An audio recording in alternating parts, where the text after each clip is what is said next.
Estaba un experimento que se volcaba en las redes sociales de este programa, las redes que son los tentáculos, se conectan con todo el mundo, que hacen de esta emisión milenaria algo muy especial.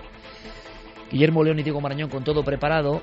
Una imagen, una pizarra limpia y después, evidentemente, el impacto del flash, del foco, de la cámara en ella. Unas personas que fotografiaban por algún motivo que vamos a descubrir, eso, una simple pizarra, un viejo encerado. Ahí aparecía algo y vosotros habéis dado vuestra opinión. Karen, buenas noches. Buenas noches, Iker. Abrimos líneas de contacto, lo primero, fundamental, porque siguen llegando en este experimento que vamos a explicar, experimento interactivo, las opiniones, los titulares, las visiones, porque es un experimento sobre la percepción. Claro que sí, vamos a abrir las líneas de contacto para que todos aquellos que aún no han visto esa fotografía puedan verla, opinar y también para que nos hagan llegar sus preguntas y sus comentarios a través del correo electrónico cuarto milenio 3 con número @cadenaser.com. Todo junto no, o sea, todo milenio 3 milenio 3 con número @cadenaser.com, y también en las redes sociales nos tienen que buscar en Nave del Misterio. navedelmisterio.com, ikerjiménez.com, todo preparado. Y esa imagen, esa fotografía, Clara Tauces, compañera, buenas noches. Muy buenas noches. ¿Qué se obtiene en un lugar? Sí, en un lugar, y además es un caso reciente que de este mismo mes, que hemos estado allí y hoy vamos a contar todos los detalles. ¿Podemos decir qué tipo de lugar es, simplemente? Es un colegio abandonado.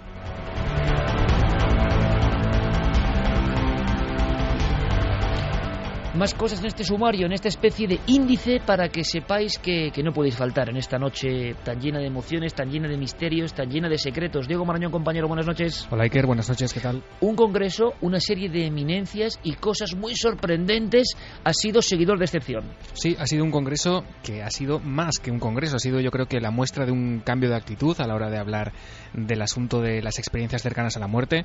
Una reunión, Iker, en la que se hizo patente, yo creo, que una apertura de miras, una apertura de conciencia, e incluso, y esto cuando se escucha en boca del protagonista te aseguro que impresiona bastante, vimos cómo profesionales de la medicina reconocieron una cierta conversión en sus creencias después de haber estado experimentando e investigando en torno a este asunto. Asunto que está plenamente de moda. Esta misma semana Telecinco emitía una serie que a nivel televisivo se ha convertido en el fenómeno de los últimos 6 años a nivel de audiencia, que se llama Resurrección, y que habla del regreso supuesto de un niño a la vida. Un niño que había perdido la conciencia o incluso la propia vida hacía 30 años. Bien, el tema de los que regresan de la muerte está y es palpable. El impacto brutal en España. Por tanto, no estaba preparado, pero es perfecto el clip. Vamos a intentar informar un poco más de esas personas que están en vanguardia y que ya no solo hablan de ECMs, de las visiones arquetípicas. Se ha pasado una segunda fase y queremos atravesar el túnel, en el buen sentido, con todos vosotros. Una segunda fase de fenómenos paranormales, de intuiciones, de curaciones, todo un universo nuevo que se abre ante nosotros. Por eso es importante hacer crónica de ese congreso que acaba de producirse en pleno corazón de la capital de España. Santiago Camacho, compañero, buenas noches. Buenas noches, Iker. Y tú nos vas a hablar de un concepto que también está subiendo como la espuma y que si el seguidor del misterio quiere no quedarse en el vagón de cola y quiere estar al cabo de la calle de las cosas que van surgiendo, tiene que saber de esto, aunque es un misterio que tiene ya unos cuantos años. Pues sí, hace apenas unas semanas la prensa traía un nombre muy conocido en los ámbitos científicos, James Lovelock. James Lovelock avisaba de que la catástrofe medioambiental podía ser inevitable, podíamos haber llegado al punto de no retorno. Pero si James Lovelock es conocido por algo es por su hipótesis Gaia. Hace más de 30 años él decía algo que le convirtió en un hereje científico. Decía que la Tierra es un organismo vivo. Pues bien, ha habido gente que ha ido mucho más allá y se ha hecho estas preguntas. Si la Tierra es un organismo vivo, ¿puede llegar a tener mente? Y si la Tierra tiene mente, ¿nosotros formamos parte de ella? Y si nosotros formamos parte de ella, ¿en qué forma nos influye? Todo eso tiene un nombre, se llama la noosfera. Hay alguna nota oscura, pero que también forma parte del misterio, de los enigmas, y sobre todo algunos enigmas que nos han sobrecogido, porque en este territorio estuvimos investigando. Y hay un escalofrío al recordar algunas montañas, algunos cobertizos abandonados, Me estoy acordando ahora mismo, Carmen, de la Posada del Diablo, con su cartel cimbreante en mitad de la lluvia y el frío florentino, donde se pergeñó, al parecer, se ideó el concepto del monstruo de Florencia. El monstruo de Florencia es una historia que contamos en su día, que quizá muchos no conozcan, y que supera, desgraciadamente, a Jack el Destripador, algo que ha vuelto a poner monstruo de Florencia en todas las portadas de los periódicos de Italia. Pues sí, que hace unos días se encontraba el cuerpo de una mujer crucificada precisamente muy cerca de uno de los escenarios donde se encontraron. ¿Has dicho crucificada? Crucificada. Donde se encontraron algunos de los cuerpos, estaba muy cerca, donde se encontraron esos cuerpos de jóvenes que habían muerto a manos del monstruo de Florencia. Enseguida, ese término llegó a la cabeza y a la portada de todos los periódicos florentinos y de la gente que paseaba por allí, porque tenía rasgos casi idénticos a los que se produjeron hace ya 40 años por esa misma zona. Unos asesinatos que durante los 10 últimos años se vienen produciendo de mujeres solas, desnudas y crucificadas en el... Nunca antes habías estado tan cerca de lo desconocido. Milenio 3. Cadena Ser. La libélula se convertía de alguna forma en la mensajera, la señal de que hay un más allá, la señal de que una consciencia, algo más importante que el organismo, algo más allá de lo biológico, se mantiene y que es capaz de penetrar en el espacio-tiempo, de atravesar las barreras insondables o que creemos insondables y volver a lanzarnos su mensaje, su señal. En eso ha creído el hombre desde siempre, el ser humano. Bien, vamos a hablar, y por eso Noel Calero, junto a Fermín Agustí, al otro lado del cristal de la nave radiofónica del misterio, la ponen. Y no es casual, porque esta película de 1997, con Kevin Costner como protagonista, tuvo un impacto fuerte. Hablaba de esas cuerdas que se entrelazan más allá de la vida. Llevábamos un tiempo en el cual los libros de Moody y los conceptos sobre el túnel, las ECM clásicas, bueno, habían caído un poco en lo popular. ¿Por qué? Porque los temas, como bien sabéis vosotros, también se estancan, también cansan, también hemos escuchado muchas veces la misma historia. Y aunque es una historia que nada puede superar, yo creo, porque nos habla del espejo del otro lado, resulta que ya lo dábamos casi por hecho. Un lado de la sociedad creía profundamente en que esas experiencias significaban el acceso a otra consciencia, o a la auténtica consciencia que vive envuelta en la carne y que no se entera realmente de lo que es la última verdad. Y por otro lado, una gran parte de la sociedad había acabado convencida de lo siguiente: una serie de parámetros puramente biológicos racionales se activan en el cerebro y se provoca esa especie de ilusión. Y ahí teníamos, hasta el año 97 digo, esa división absoluta. La ilusión, todo es explicable mediante pura bioquímica cerebral, o los que piensan que hay otra cosa. Esa división, como siempre, ha tenido sus rozamientos, sus fallas. Justo en el 97, es curioso, empiezan algunos doctores una lentísima revolución. Empiezan a posicionarse, empiezan a no dar la espalda a Raymond Moody, que fue un poco, incluso casi alzado como una víctima, con la OPA incluso también puesta, de la Inquisición moderna. Doctores empiezan a decir: ojo, que eso no es solo una ilusión. Y en los últimos 15 y 17 años se ha ido avanzando, proyectos diferentes en diferentes países. Pero hacía mucho tiempo que en España no teníamos una representación de estas personas a la vanguardia. Un buen amigo de este programa es, digamos, el abanderado de este movimiento, el doctor Gaona. Pero el doctor Gaona tenía varios ases en la manga. Algunos va a sorprender. No estaba en el guión y lo ha comentado y nos hace especial ilusión. Vamos a desvelar parte, solo parte de ese secreto esta noche, si os parece. Pero caramba, la ocasión era muy buena, ¿no?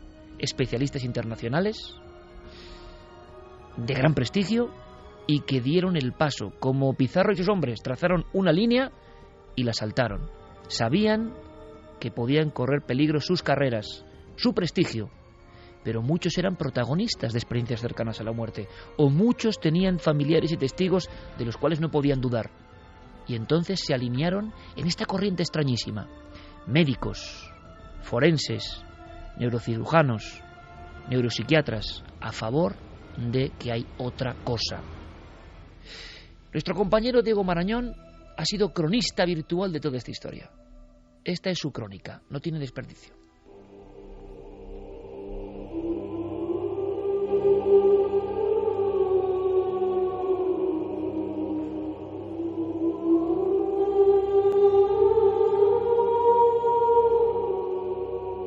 Sentía que los doctores no entendían mi forma de actuar, mi forma de pedirles ayuda, decir, pero es que no entienden lo que me ocurre. Gracias por venir. Necesitamos gente como ustedes que nos comprendan.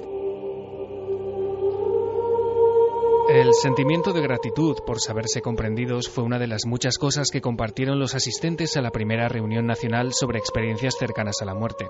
El Salón de Actos de la Facultad de Humanidades de la UNED en Madrid fue el lugar escogido para este excepcional encuentro dirigido por el doctor José Miguel Gaona, que trató de exponer desde un punto de vista científico y experiencial este fenómeno.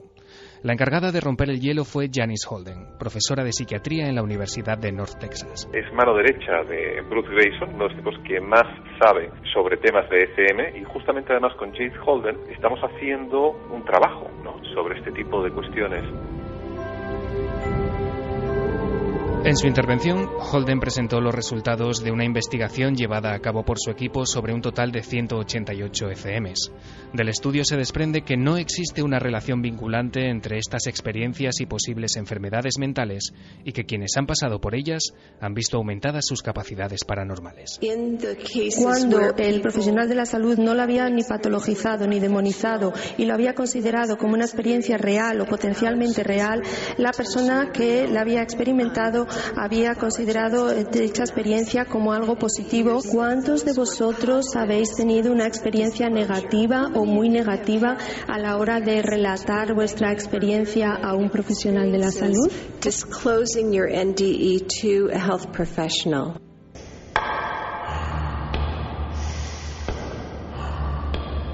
José Miguel Gaona tomó a continuación la palabra para esbozar algunas nociones básicas en torno a la consciencia y al importantísimo papel que ésta juega en el ámbito de las ECM. Es muy probable que en las improntas de la consciencia, debido a nuestros campos electromagnéticos sobre lo que ocurre en derredor, quede una impronta, quede una huella nuestra después de perder la vida. Gaona avanzó además algunos aspectos de un ambicioso estudio sobre premoniciones y ciertos experimentos realizados durante el proyecto ALMA, una investigación que acaba de llevar a cabo un equipo de cuarto milenio en varias cuevas prehistóricas de Cantabria y que próximamente conoceremos en detalle. Intentamos averiguar una serie de cuestiones interesantes. ¿Cómo era el cerebro de nuestros ancestros? ¿Tendrían sensación de conciencia? ¿Tendrían experiencias cercanas a la muerte? ¿Qué es lo que sentían? ¿Cómo sentían esos cerebros? Nos llevamos una grandísima sorpresa. Sus cerebros muy probablemente serían muy parecidos a los nuestros, por no decir prácticamente idénticos. Quizá tendrían menos tecnología, pero pensaban, sentían y su conciencia derivaba, como un barco en el mar, de la misma manera. Óscar Llorens, filósofo especializado en consciencia, hizo un ameno repaso por el concepto de muerte en los distintos tipos de realidad, proponiendo un nuevo modelo ontológico. Además, presentó varios puntos que, según él, pueden avalar la realidad trascendente de las ECM. La muerte es lo que nos da la vida. Todo está en continuo cambio. Opino que muchas veces se desestima por ignorancia, por inercia. Hablo de cuatro argumentos fuertes según los cuales las experiencias cercanas a la muerte muestran que la conciencia es no local y por tanto con cierta independencia del cerebro. También hubo tiempo para escuchar al doctor Juan José López Martínez, profesional de la medicina que trabajó durante un cuarto de siglo en el servicio de urgencias de un hospital de Cartagena. Hace 15 años, tras una experiencia desconcertante pasando consulta a una paciente, comenzó a investigar el fenómeno de la regresión a vidas pasadas, llegando a una conclusión que a la vez supone una de sus más firmes creencias. La vida empieza antes de nacer y no termina con la muerte. Para mí ha sido muy fácil comprobarlo. Una vez que le tomo los datos al paciente, ha sido tan fácil como ir al cirujano que lo operó, sentarme con él y decirle: tú dijiste esto, tú hiciste esto y tu ayudante hizo esto y dijo esto. Y me dicen: ¿y tú cómo lo sabes? Digo: yo no lo sé, lo sabe tu paciente. Al principio yo de esto no creía nada. Hace 18 años yo no hubiese estado ahí sentado. El evento finalizó con la presentación de la Fundación Acércate, un proyecto de convivencia y apoyo a enfermos terminales. fue el punto y final a la primera edición de este Encuentro Nacional sobre Experiencias Cercanas a la Muerte, un evento pionero que desde Milenio 3 deseamos que tenga continuidad en los próximos años. Esperemos que sí. Nosotros simplemente hemos querido encender la mecha, ¿no? Si otros quieren luego tomar el relevo, incluso dentro de los propios asistentes, bienvenido sea. Lo que hemos hecho en definitiva es remedar reuniones semejantes que se dan en otros países como Estados Unidos desde hace ya alguna década que otra, ¿no? Tiene un propósito, la verdad, es muy sano. Personas que han tenido esa experiencia, de repente se ven, se crean lazos de amistad, se crean lazos muchas veces que les siguen durante años. A veces simplemente como curiosos, que es lo que somos, es interesante apoyar nuestro oído en ese bloque, en ese muro que nos conecta con los que saben, con los que tienen amplia experiencia, con los que podemos llamar científicos. Y digo espiar amablemente para saber en qué están. Y algunos, desde luego, sin temor al que dirán, están en unas coordenadas muy próximas a la membrana del misterio. Ya no es hay vida más allá de la vida, sino que algunos doctores, después de experiencias personales como hemos escuchado, se atreven a decir algo igualmente misterioso o más misterioso. Me parece un hermosísimo título. La vida comienza antes de nacer.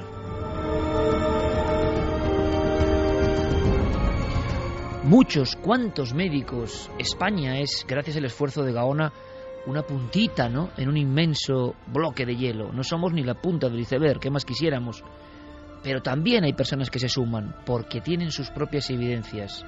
No aparece en ningún catálogo esto, en ningún libro oficial. Y sin embargo, doctores con amplísimo recorrido están ahí. Es más, yo os invito a que mañana participéis en otra experiencia interactiva también casi. Y es que en Cuarto Milenio van a venir 2 doctores españoles, no digo más, pero uno con 6 doctorados, la otra neurocirujana, a contarnos su regreso de la muerte o su experiencia cercana a la muerte. Médicos como testigos, médicos en activo. Algo está cambiando, porque ese doctor de Cartagena decía: yo hace 18 años no estaría aquí porque me reía. Yo os aseguro que como periodista curioso del misterio nunca hubiese pensado, nunca habría imaginado 2 médicos en la televisión contando: yo lo viví. No estoy hablando de teoría, de lo que yo creo. Yo lo viví. Viví esa interfase. La conciencia como algo no local. La conciencia como no solo algo residente en el cerebro. Es decir, la mente no solo es el cerebro. La mente es algo mucho más extraño que puede acompañarnos desde antes del nacimiento y posiblemente nos acompañe después de la muerte. Todo esto que son absolutos tabúes están ya en congresos universitarios como el que acaba de capitanear el doctor Gaona, y yo siento una enorme alegría, porque no sé la verdad, pero sé que esto sí embarga y emociona a muchos doctores. Por algo será, compañeros. No sé qué opináis vosotros. ¿Se habla de revolución silenciosa o no tan silenciosa? Bueno, y a mí me parece también reseñable que esto haya tenido lugar en el interior de una universidad, que sea la que ha dado cobijo a este congreso vanguardista, donde se han dado la mano médicos, filósofos, yo creo que todo tipo de vertientes para intentar vertebrar una misma cosa, ¿no? Una misma cosa que quizá desde un solo campo de visión sería casi inabarcable o sería imposible de observar. Y lo que me parece muy interesante es, hablaba Siker, por ejemplo, de doctores que han investigado en estos casos de experiencias cercanas a la muerte. Hay muchos casos que parecen casi escogidos a dedo, como si los doctores que han empezado a indagar en las experiencias cercanas a la muerte lo hubieran hecho por algo. Muchos de esos casos son porque han vivido en sus propias carnes, cuando eran absolutamente escépticos, una experiencia cercana a la muerte. Cuando estaban a punto de morir, se enfrentaron a ese túnel de luz y a partir de ahí iniciaron sus investigaciones. Parece que a veces el fenómeno escoge con cierta exactitud a la persona a la que le ocurre.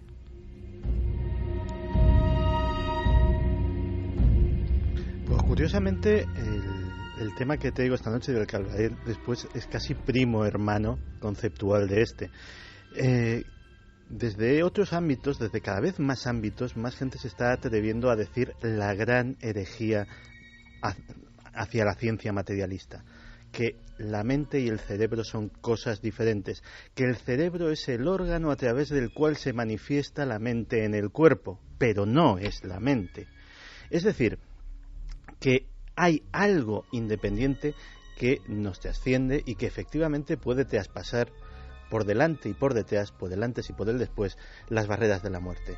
Y fíjate que sin destripar nada de mi tema, cuando decías ¿qué está cambiando? Hay mucha gente que piensa que algo está cambiando, que algo externo a nosotros está poniendo una semilla de cambio en todos y cada uno de nosotros, que en unos fructifica más, en otros menos, en otros absolutamente nada, pero que realmente hay un proceso de cambio. Luego explicaré en qué consiste y qué lo puede estar provocando.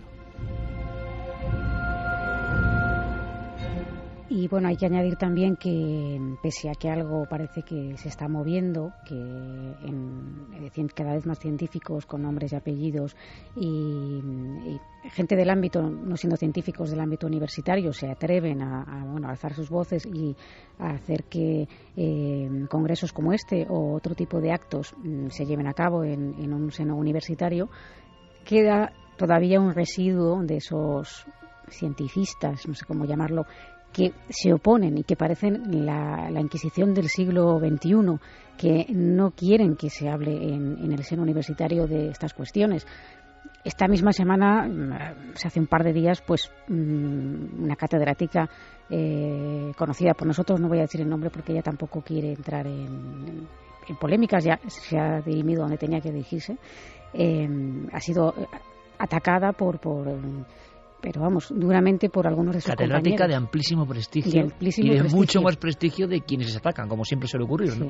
Sí. Y bueno, pues me parece penoso, solo por el hecho de que haya querido hablar sobre algo relacionado con los fantasmas y los fenómenos paranormales en la antigüedad. Como elemento histórico.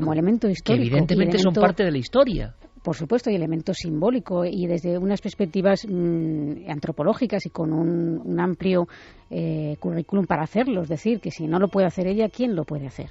Pero es que aunque hubiera tenido esta mujer una experiencia ella misma de ver un fantasma, nadie tenía por qué recriminarla nada, y su currículum no iba a ser peor porque hubiera tenido una experiencia como esta. Yo creo que algo está cambiando, que precisamente el doctor Gaona pudo contar con tanta gente que vivía esas experiencias, que contaba a nivel científico esas ECMs, porque en cierta forma ya han dado varios el paso. Varios científicos, entre ellos el doctor Gaona, que cuando nosotros le conocimos era un escéptico recalcitrante, un escéptico que no se creía nada que tuviera que ver con lo extraño, con lo que no se pudiera explicar científicamente en un laboratorio. Si él ha cambiado, ¿por qué no pueden cambiar otros? Lo decía Javi, unos han vivido esas experiencias en su propia carne, pero otros, yo recuerdo, por ejemplo, al doctor Vila, como nos decía, yo tengo un montón de médicos, Enrique Vila, un doctor que también hizo un libro sobre experiencias cercanas a la muerte, y él nos decía que había recogido numerosos casos y que los propios médicos de su hospital, del Hospital de la Macarena, en Sevilla, le contaban pacientes que habían tenido esas ECMs, pero que no se atrevían a dar sus nombres por si les pudieran criticar o decir algo malo sobre ellos. Creo que eso poco a poco se va perdiendo, ese miedo, que ya son muchas las personas que se dedican a la ciencia que están diciendo, oye, que estas cosas pasan, vamos a intentar explicarlas, esto no es de programas oscurantistas, de programas paranormales, sino que hay algo más, está pasando algo y tenemos que investigar para intentar dilucidarlo. Os voy a dar más argumentos para este debate, porque es un tema que, si lo valoramos en su conjunto, significa eso, la posibilidad de apertura. Yo desde luego pienso que en los foros del conocimiento tiene que hablarse de todo. No, fijaos, en la herejía no vamos a seguir, ¿no? Pero en ese aspecto, pero de eliminar de la historia algo que igual para el hombre moderno no es importante, pero que ha sido vital absolutamente para el hombre antiguo. O sea, para hacer sociología de la antigüedad o antropología o etnografía, ¿qué pasa? No hay que hablar de los fantasmas, aunque uno crea o no crea, de los aparecidos, de lo que significa para una comunidad la creencia en el aparecido. Si es por algunos, se eliminarían esas partes de la historia. A mí me lo decía Bermúdez de Castro, Premio Príncipe de Asturias. Cuando tenemos que hacer algún estudio, siendo quienes somos, que toca lo sagrado, toca el animismo, toca la conexión del hombre antiguo con lo extraordinario y por qué lo hacía y lo importante que era, tenemos problemas. Tenemos más problemas que con otras cosas cuando tocan lo objetivo. Quizás Santi ha tenido una vez más la gran clave. Se está enfrentando parte de la propia ciencia, que es lo maravilloso, al tabú, a un gran tabú. Pero os voy a dar más argumentos para el debate. Diego, compañero, doctora Holden, podemos hacer su interesante lo que dijo, te llamó la atención porque hay un momento en que habla, y quiero que la escuchemos, Diego, sobre algo más. No nos quedemos en experiencias cercanas a la muerte, sino en el despertar que se produce en esa gente y lo que le suele suceder después a muchos de ellos. Sí, la verdad es que la ponencia de Janice Holden, se alargó un poquito en el tiempo, claro, por temas de traducción simultánea y demás.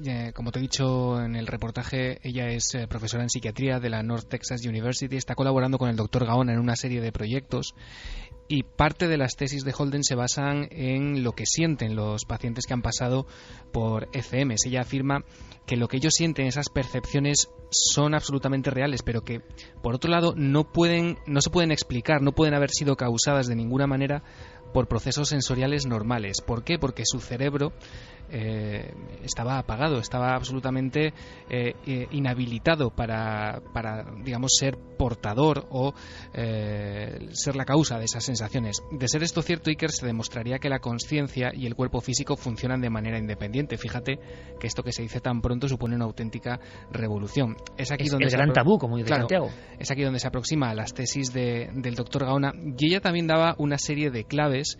Ella presentaba una investigación hecha a casi 200 pacientes que habían pasado por ECMs. Ella presentó todos los datos, todas las estadísticas, pero desprendía una serie de datos bastante curiosos. Uno de ellos era las consecuencias a nivel psíquico, a nivel parapsicológico incluso, que estos pacientes experimentaban después de haber sufrido una ECM. ¿Te parece que la escuchemos? Vamos allá. Los efectos posteriores, algunos de los efectos posteriores son un aumento de las actividades paranormales. La persona comienza a ver o ve con frecuencia a personas fallecidas, reconocen cosas que van a pasar y aumentan su nivel de telepatía. Es decir, son capaces de ver con mayor claridad lo que otros piensan o lo que otros sienten. Estos procesos pueden ser abrumadores para la persona, y durante el primer año ha sucedido que esto les pasa con tanta frecuencia que encuentran dificultades a la hora de ajustarse a la existencia terrenal. Algunos de ellos piden y quieren y desean que esto pare.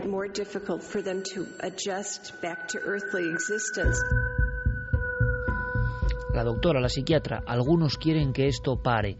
No veamos solo al testigo de la ECM como algo pasivo que vive una experiencia que algunos aseguran que está dentro del cerebro, una especie de ilusión óptica. Casi nos han hecho creer a todos. Es más, en esa sabiduría del pazguato que todos utilizamos, he oído una respuesta: no, si eso es un reflejo del cerebro. Pero ojo, que yo soy el primero que comete estas ingenuidades muchas veces, ¿no? Hablar de temas, surge en nosotros, casi sin saber por qué, una respuesta, nos sentimos seguros, creyendo saber que poseemos, ¿no?, un argumento de la verdad. Hombre, es que hay muchas personas que ven ese túnel, ven esos seres, casi como catapultados. A veces soltamos: no, se ha demostrado que eso... Bueno, pues parece que los que están en vanguardia no lo tienen tan claro, porque no solo es eso, sino que luego las personas, y me gustaría mucho conocer vuestra opinión a través de las redes sociales, Nave del Misterio, a través de milenio3@cadenaser.com. ¿Por qué opináis de este debate? Subíos a este debate con nosotros. Es que esas personas quedan marcadas por algo, y esto es muy extraordinario. Algunos pensarán, claro, imaginemos la hipótesis racional, compañeros, han quedado tocados del ala, ¿no? Se han vuelto tarumbas. Es tan fácil despojar las incógnitas de esta forma. Ya no están en sus cabales. ¿Cuáles son los cabales? ¿Quiénes somos nosotros realmente? Si es verdad que no somos solo nuestro cerebro y nuestros órganos. ¿Quiénes somos? ¿Desde cuándo somos? Bueno, pues resulta que hay personas que en cuanto tienen este pum, este shock, esta inmersión en esa membrana, es que ya la vida no es igual. Es que los aparecidos que estaban al fondo del túnel pueden estar en mitad del pasillo. Es que de repente saben quién va a llamar por teléfono. Es que durante un tiempo esa campana de irrealidad les rodea. Se dan cuenta que su vida ha tocado un espacio que no estaba escrito en ninguna parte, y lo están viviendo, y saben que no están locos. Saben que no están locos, pero saben que nadie les va a creer. Esas personas, a través de la experiencia choqueante de la ECM, no solo se han quedado ahí: uy, he vuelto a la vida, uy, era muy agradable el sitio. No, vayamos a la fase 2. Es que mi vida y mi percepción ha cambiado. La psiquiatra habla de telepatía, habla de precognición. ¿Por qué? Esto quiere decir que la visión y la experiencia es integral. Y os lanzo el argumento también. Miedo y por Dios, que esto pase. Yo creo que ahí has estado dando una clave importante, el miedo. Nos hemos educado en una serie de creencias, exceptuando la gente que cree en algo, llámese religión, de cualquier tipo, en una creencia en un ser superior, me da igual el nombre, tiene otra visión, porque cree que hay una recompensa al final del todo, no se sabe de qué forma, pero que hay una resurrección y hay otra vida. Y sin embargo, las personas más racionales se nos ha hecho creer, bueno, pues te mueres, te conviertes en polvo y desapareces. No queda nada de ti, tu esencia no existe. Igual que ocurre cuando las personas que experimentan algún tipo de capacidad paranormal, siendo niños, lo primero que se les dice es eso no existe, eso no es lo que has visto. Lo que has visto es esto otro. Se intenta dar explicación, razonar todas esas experiencias, igual que ese fin último, ¿no? Al que todos, tarde o temprano, nos guste o no, nos tendremos que enfrentar. Solo entonces vamos a saber si de verdad están en lo cierto aquellos que creen que hay algo y los que afirman rotundamente que no existe nada más que... Interesante eso, Clara, ¿eh? Los que creen y exacto, los que afirman rotundamente. Los que creen, bueno, tendrán su aferramiento a esa creencia, pero no se meten, digamos, en camisa de once varas. Ellos van por libre. Y los que afirman son los que imponen. En fin, no sé, yo creo que esas cuestiones, una vez que a lo mejor se produce un desgarramiento del velo de Isis, entre comillas, es decir, alguien que tiene una vivencia tan fuerte como esa época de descolocación, porque luego creo que estos fenómenos en muchos casos, pasado el tiempo, dejan de existir. Pero en ese tiempo de descolocación, en el que, bueno, lo que tú creías ya no está tan claro, porque tú teóricamente tendrías que haber muerto, pero estás ahí. Entonces, asimilar eso en ese periodo, esa interfase de nadie, quizá es como lanzar una antena a recibir cosas que normalmente te han dicho, oye, ojo, que eso no existe y no se te ocurre hablar de ello, que te van a tomar por loco. Claro, es que le hemos cogido un tremendo aprecio a eso que llamamos la realidad. Y la realidad no es tan real como creemos. A ver cómo consigo explicar esto sin ponerme pedante. El universo perceptual de cada ser humano es individual y es una construcción de su mente. Por poner un ejemplo muy sencillo, todos tenemos delante de nosotros ahora mismo un micrófono amarillo. Un micrófono con una bola amarilla de la cadena SER.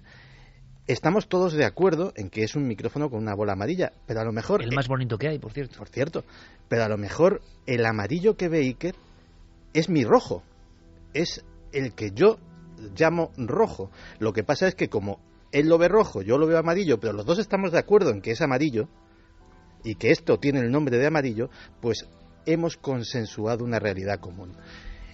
Lo que le pasa a esta gente que ha dado ese salto, que ha tenido esa experiencia, es que ha trascendido la realidad consensuada. Ya está fuera de lo que es el acuerdo común.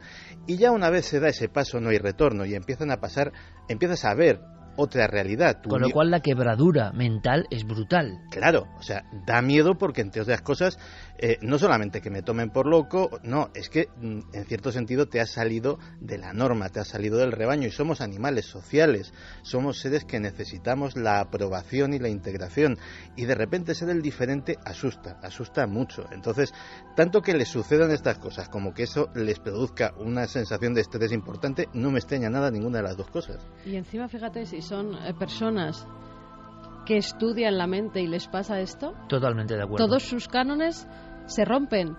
Ellos tienen que demostrarse a sí mismos que lo que han vivido, porque aseguran que lo han vivido, no se puede demostrar a nivel científico ni a nivel cerebral. Y si escuchas a médicos diciendo las experiencias que han tenido cercanas a la muerte, es que todo ese castillo de naipes que habían construido durante toda su vida científica se viene abajo en 2 segundos, porque ellos a sí mismos, y lo saben, ellos a sí mismos no se pueden engañar, con lo cual tienen que dar todavía un paso más, ya no solo no creer, sino explicarse lo que ha pasado, porque a nivel científico no lo pueden explicar. Voy a sorprender, o más bien Diego os va a sorprender, porque con qué rotundidad Fijaos, porque esto es importante. ¿Con qué rotundidad hablan no simples periodistas curiosos, entrevistadores como yo, simples buscadores, sino profesionales de lo científico? Tenemos un documento que habla sobre el alma, que sería propio de una iglesia, quizá hace no sé cuánto tiempo. Bueno, no, porque ni los curas hablan ya de esto, claro. Son los científicos los que hablan más del misterio, más que Diego, sobre el alma, que sobrecoge lo que dice, ¿no? Sí, yo la verdad es que tengo que reconocer que no lo conocía. A este hombre es Juan José López Martínez, es médico y es una persona que ha trabajado durante 25 años en el servicio de urgencias en un hospital de Cartagena. Y que estamos hablando pues de un profesional de la medicina que, por cierto, fue el primer médico en España que obtuvo la autorización de una administración sanitaria, en este caso la Consejería de Sanidad de Murcia, para abrir la primera consulta sobre terapia de vidas pasadas. Después de hacer literalmente miles de regresiones, tal y como él contó en esa charla, que fue la verdad bastante amena, él ha llegado a la conclusión que exponías al principio del programa, Iker, que la vida empieza antes de nacer y no sé si es más importante, pero que además no termina con la muerte. Él quiso explicar el porqué del título de uno de sus libros, que se llama La respuesta está en el alma, y para hacerlo contó esto que vas a escuchar ahora. En mi experiencia he podido llegar a la conclusión: el alma lo sabe todo. El alma sabe lo que ha pasado en el vientre materno. El alma sabe lo que ha pasado en el nacimiento. El alma sabe lo que ha pasado en vidas pasadas. El alma sabe qué pasó en las experiencias entre vidas. Las experiencias entre vidas o las experiencias entre cuerpos. Pero hay una cosa muy importante, y es que para el alma no hay tiempo, no hay espacio y no hay distancia. En cambio, el consciente sabe de nosotros aproximadamente a partir de los 6 o 7 años de edad en el cuerpo físico. El consciente no recuerda nuestra estancia en el vientre materno, no recuerda nuestro nacimiento, no recuerda vidas pasadas, no recuerda espacio entre vidas y, por supuesto, se rige por la idea lineal de tiempo.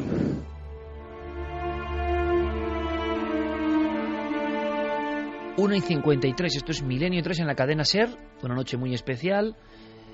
Yo decía antes, con todo el respeto, lo de los curas me refiero evidentemente a una parte, y no pequeña yo creo, de personas que acceden como un científico, con un dogma, una fe, y al final, entrevistando también a muchos de ellos, científicos dogmáticos y religiosos dogmáticos, que ambos existen evidentemente, ambos extremos, da la impresión de que repiten letanías o cosas y no creen realmente. Si no, no se entienden algunas cosas. Y entonces tenemos a médicos, o sea, científicos, trabajando en el shock de las urgencias. Imaginaos, amigos, lo que ha visto este doctor, que te hablan del alma, claro, con una profundidad y con un shock y con un impacto que no me extraña que el público diga, este sí que lo cree, ahora sí que lo creo. Si te hablan como de cuadernillo, sin vivirlo y sin creerlo de verdad, pues no tiene la misma fuerza. Entonces es curioso este solapamiento, ¿no? Personas en España, lo estamos viendo con nombres y apellidos, que están trabajando en esto y que están convencidos. La palabra alma en boca de científicos, médicos, es una revolución silenciosa por una cosa muy sencilla, porque si el doctor Gaona no los lleva a la universidad, libros de escasa tirada en su mayoría, o no hablamos aquí, ¿está esto en los periódicos? ¿Esto es tendencia? No interesa a nadie. Y quizá no interesa porque nos cuesta concebirlo en un mundo donde tenemos la mente completamente cuadriculada, donde todo tiene que estar en perfecto control. De repente hablar de algo que es el alma, que no tiene espacio, que no tiene tiempo, que no tiene cuerpo, es algo absolutamente inconcebible y que nos cuesta entender, ¿no?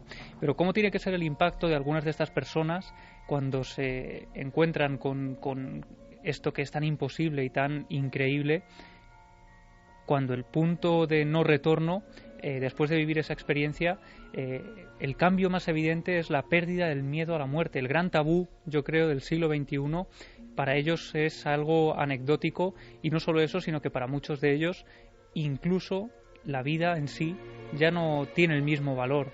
Decían que estaban tan bien, tan tranquilos, tan a gusto, esa sensación de paz en ese supuesto túnel, que cuando regresaban aquí eran incapaces de valorarlo como habían estado allí, ¿no? Era una sensación imposible de repetir, decían algunos. Quizá eso es ese estado de plenitud del alma, como decía este doctor. Vamos a escuchar de nuevo al doctor, porque es rotundo, ¿eh? Le entrevistaremos en profundidad. Decía algo más que quizá tenga que ver con lo que yo he dicho de la mirada, la incomprensión del que ha traspasado esa barrera. El mayor problema de las personas que han tenido una experiencia cercana a la muerte, ¿saben cuál es? Que no encuentran a quien contárselo. Se ha dicho aquí que se desarrollan sensaciones, o sea, capacidades paranormales, sensibilidades, sí, pero hay una que la desarrollan desde que abren los ojos. Y es que mirando al que tienen enfrente saben si pueden contárselo o no. No sé si estarán de acuerdo las personas que han tenido esas experiencias. Entonces, el interlocutor válido es fundamental para este tipo de pacientes, para que puedan contar lo que les ha pasado.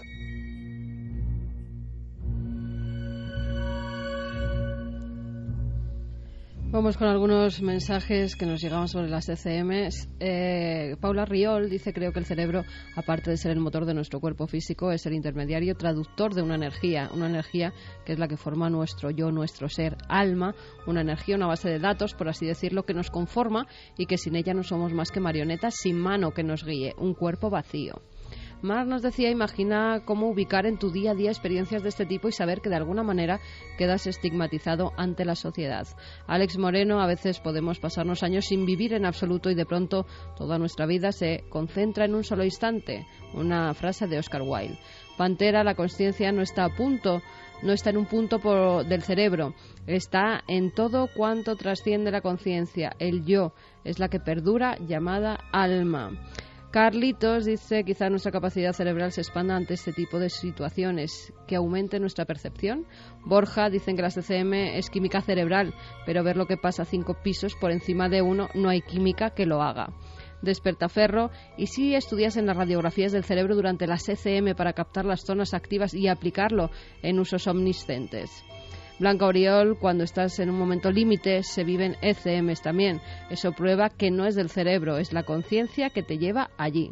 Tony Ramos: hablar de todo esto sin miedo y sin prejuicios, se llegará, se van dando pasos importantes.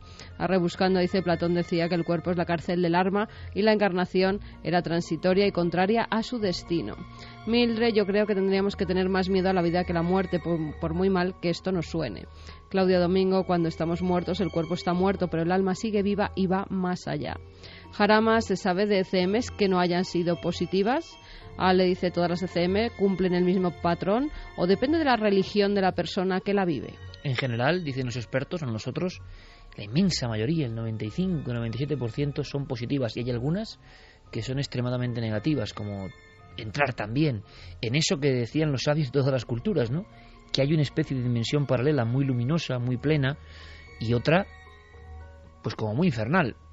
Evidentemente, hablar del alma o de dimensiones como cielo e infierno, de inmediato el gran público, las personas del siglo XXI, van a rechazar cualquier argumento pensando que se habla de religión. Lo asombroso del asunto es que la religión vino después. Estos fenómenos estaban bastante antes en el ser humano, y la religión parece que es una forma de intentar entenderlos, ¿no? Que han estado siempre ahí. Y curiosamente no ha habido cultura en la faz de la Tierra que no haya hecho esa división entre un lugar de luz y un lugar de sombras, que es lo que también aparece en estos momentos límite. Tenemos muchísimos más contenidos. Esta noche es especial, hay mucha actividad, así que vamos rápidamente con el boletín de noticias de la cadena SER. Y después regresamos con un montón de cosas en esta noche de alma, esta noche de emociones, esta noche de investigación del misterio.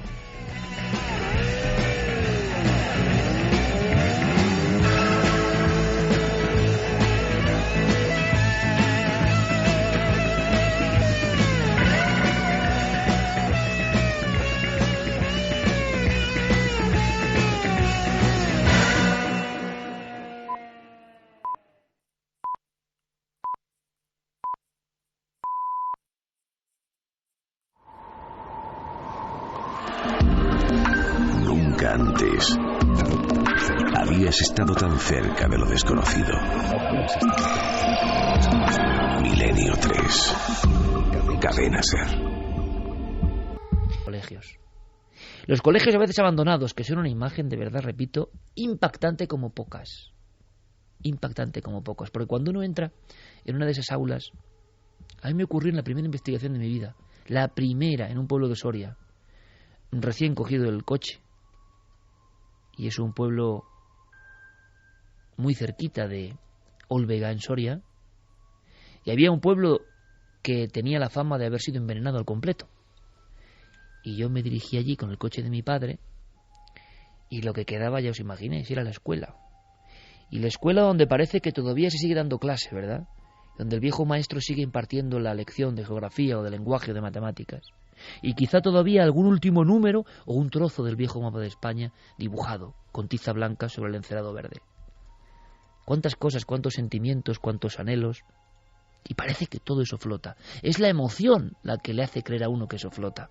Alguien que no tiene emociones, que ha cortado sus conexiones con todo ese mundo un poco poético, llega allí y no ve nada, ve trastos viejos. Yo no veía trastos viejos, yo veía a los niños de tantas generaciones hasta que ese pueblo desapareció.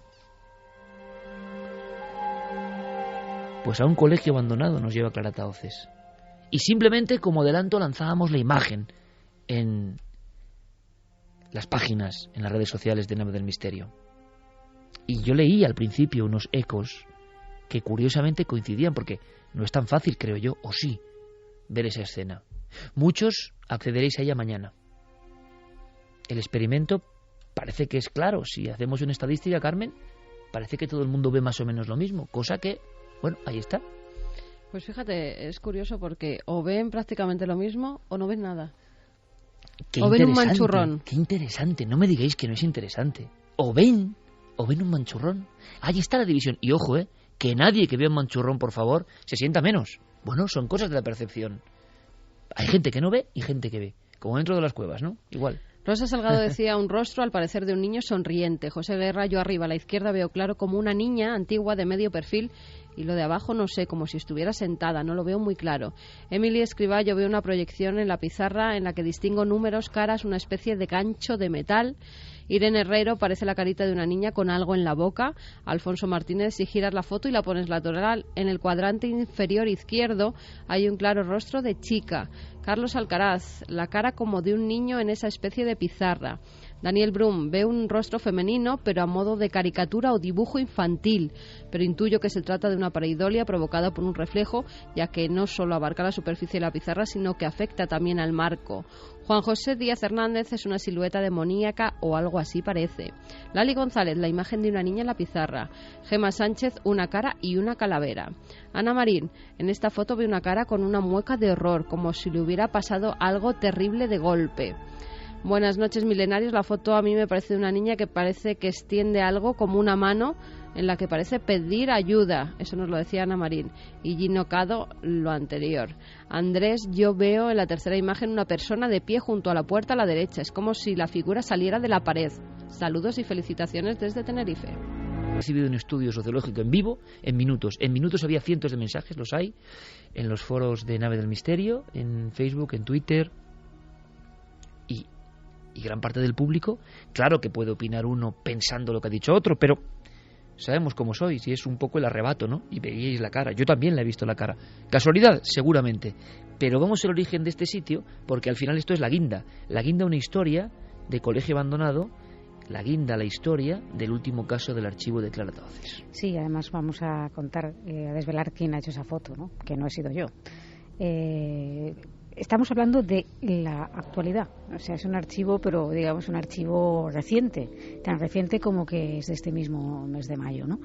Es un colegio abandonado en el norte de Madrid, no vamos a dar más datos, más que nada porque aún la investigación está abierta, continuamos con ello y bueno, pues nos gustaría que ese lugar estuviera un poco preservado, ¿no? A este lugar acuden 3 personas. Bueno, ¿qué hacían 3 personas en un colegio abandonado, ¿no? No fueron a realizar ningún tipo de investigación parapsicológica, no tenían intención de realizar nada relacionado con nuestro mundo de misterio, ¿no? Nosotros hemos hablado con 2 de esos testigos y hay un tercero que directamente no quiere hablar, tiene miedo. Hay 2 testigos de ellos, de los 3 concretamente, que no volverían a pisar ese lugar, así me lo dijeron.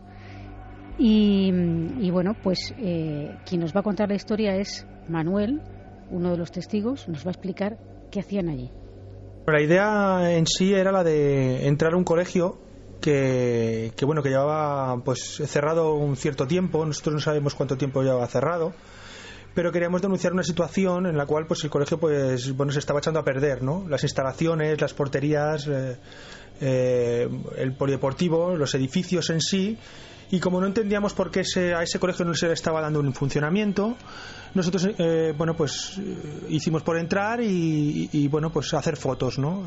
Fotos que parecían en principio pues interesantes para denunciar dicha situación. O sea, que un reportaje de denuncia social lleva a estos muchachos allí. Sí, algo tan poco próximo al misterio, algo que conecta con la realidad de lo que está pasando, que hay muchos centros que pues por el tema de la crisis han tenido que cerrar. Yo no sé exactamente, no he podido averiguar aún por qué motivo este centro, que además es bastante grande, ocupa casi una manzana con unas instalaciones deportivas que en su día se ve que tuvieron buen uso y que se están echando a perder, hasta un campo de baloncesto, si me apuras. No sabemos por qué está abandonado, pero ellos querían saberlo, querían un poco denunciar sobre todo que no se hiciera ese uso de esas instalaciones. Él ha dicho hicimos por entrar, no ha explicado cómo se entró ni tal, pero ahí está el tema, ¿no? Que eso era una cosa que está un poco vedada y fuera del alcance de los vecinos de la zona que podrían estar disfrutando de eso, ¿no? El caso es que sucede lo siguiente. Ellos entran y entonces pues empiezan un poco a ver las instalaciones por dentro. Son 3 módulos, hay 2 módulos que no se puede entrar de ninguna de las maneras, pero hay un módulo que sí que se puede entrar.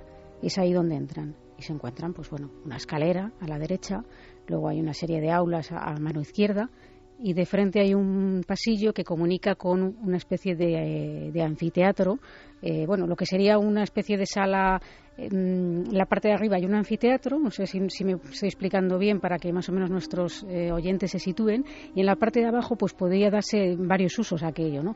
Podría haber sido desde un gimnasio, podría haber sido un comedor, pues también había incluso utensilios de cocina. Quiero decir que el local estaba abandonado, pero no abandonado de una manera que pues te dicen tiene usted que cerrar y vaya recogiendo las cosas. Había una serie de materiales allí que... Abandonado como de repente. Sí, exacto. Máquinas de escribir, estamos hablando de mobiliario, como decimos, incluso cacharros de cocina, hay material, incluso de las propias, un proyector de diapositivas, cosas de este estilo, ¿no? Eso les sorprendió un poco y entonces, claro, había también polvo, evidentemente, porque estamos en un lugar abandonado, y la puerta, y eso es importante, Iker, la puerta que comunica con esa especie de gimnasio, vamos a llamarlo así, que a su vez en la zona de arriba tiene un anfiteatro con sillas y con una puerta, deciden, para no levantar polvo, cerrar esa puerta que comunica el gimnasio con lo que es la entrada de la secretaría o como quiera llamarse, ¿no? La cierran y se dedican a hacer las fotos estas que ha comentado Manuel, y nos va a contar un poco qué ocurre en ese momento cuando cierran esa puerta y lo que les sorprende. En nuestras cabezas, sobre el techo había un anfiteatro donde se supone que la utilización de ese polideportivo era la de un comedor, la de un teatro o la en sí un polideportivo. A la hora de cerrar la puerta, éramos 3 personas, una fotógrafa profesional, otra persona y yo. La fotógrafa hacía fotos a las diferentes esquinas de ese polideportivo y la otra persona y yo indagábamos para saber qué es lo que había más allá. Había una cocina con un montón de muebles. Justamente en ese momento la puerta del polideportivo se abrió y se cerró. Yo oí que el picaporte se abría, por lo cual yo entendía que una persona, que había realmente otra persona dentro, un conserje o una persona que vivía allí, o alguien, y que abría esa puerta y nos iba a decir algo. ¿Qué hacéis aquí? O porque en sí estamos entrando en un sitio donde nosotros no sabíamos realmente dónde nos estábamos metiendo, ¿no?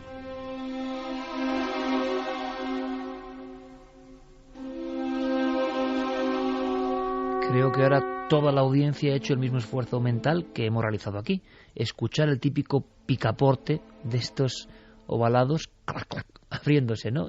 ¿Cómo es el sonido del picaporte habitualmente de un centro escolar? Y cada uno habrá viajado a los picaportes que había en su colegio, ¿no? Y seguramente su cerebro, parte del cerebro, alguna pequeña cédula, ¿no?, de ese gran panal que es el cerebro, ¡pum!, habrá soltado ese sonido, ¿no?, guardado desde hace tanto tiempo. Es lo que tiene también de evocador el misterio. Pero parece que estos fenómenos, en esta pequeña patrulla de fotógrafos y periodistas o jóvenes que quieren denunciar un estado de abandono, eso va un poco increciendo, ¿no?, y llegan a contemplar algo que les aterra.